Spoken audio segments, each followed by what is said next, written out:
ప్రియులారా, మన ప్రభు అయిన యేసు క్రీస్తు నామంలో మీకు శుభోదయం.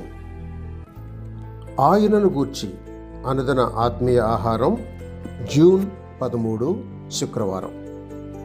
నేటి మన ధ్యాన లేఖనం తిమోతికి వ్రాసిన 2వ పత్రిక 1వ అధ్యాయం 14వ వచనం. నీకు అప్పగింపబడిన ఆ మంచి పదార్థమును మనలో నివసించు పరిశుద్ధాత్మ వలన కాపాడుము. వ్యాఖ్యానాంశం: పరిశుద్ధాత్మ పని కావలి పని. వ్యాఖ్యానాంశం: పరిశుద్ధాత్మ పని కావలి పని. వ్యాఖ్యానం: పౌలు తిమోతిని కనెను. 1 తిమోతి పత్రిక 1-2, 1 కొరింథీ పత్రిక 4-15 చూడండి. అంటే సువార్త ద్వారా సంపాదించుకున్న ఈ కుమారుని పౌలు కూర్చుండబెట్టి బాగా వాక్యంతో పోషించి బోధపరిచాడు అని 1వ అధ్యాయం 13వ వచనం ద్వారా తెలుసుకుంటున్నాం.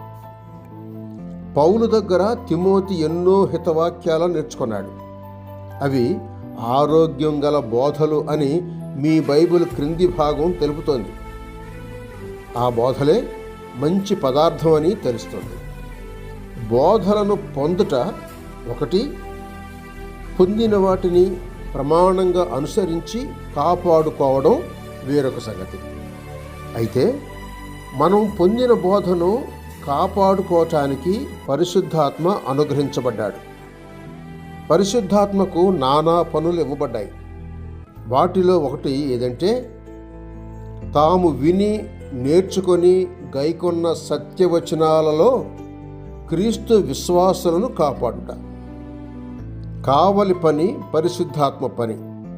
ఆయన నేడు మిమ్మును కాయును.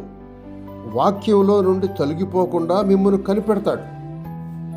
ఆయనతో మీరు కలుసుకొని నడుచుకోవటం అవసరం. గలతీయులు రాసిన పత్రిక 5వ అధ్యాయం 16వ వచనం ప్రకారం, ఆత్మానుసారంగా నేడు నడుచుకొనుడి, అంతటా శరీరేచ్ఛలు మిమ్ము నేలనేరవు. జాగ్రత్తగా మీరుండి ఇట్టి గొప్ప కావలి వారిని దుఃఖపరచకుండా చూసుకోవాలి. ఎఫెసీయులు రాసిన పత్రిక 4వ అధ్యాయం 30వ వచనం చూడండి. విమోచనము వరకు ఆయన మిమ్మును కనిపెట్టే పనిలో ఉన్నాడు. మనం ఆత్మను అనుసరించి జీవించువారమైతిమా? ఆత్మను అనుసరించి క్రమముగా నడుచుకుందాము. గలతీయులు రాసిన పత్రిక 5వ అధ్యాయం 25వ వచనం. సహోదరుడు సైలస్ ఫాక్స్. శుభములతో వందనాలు.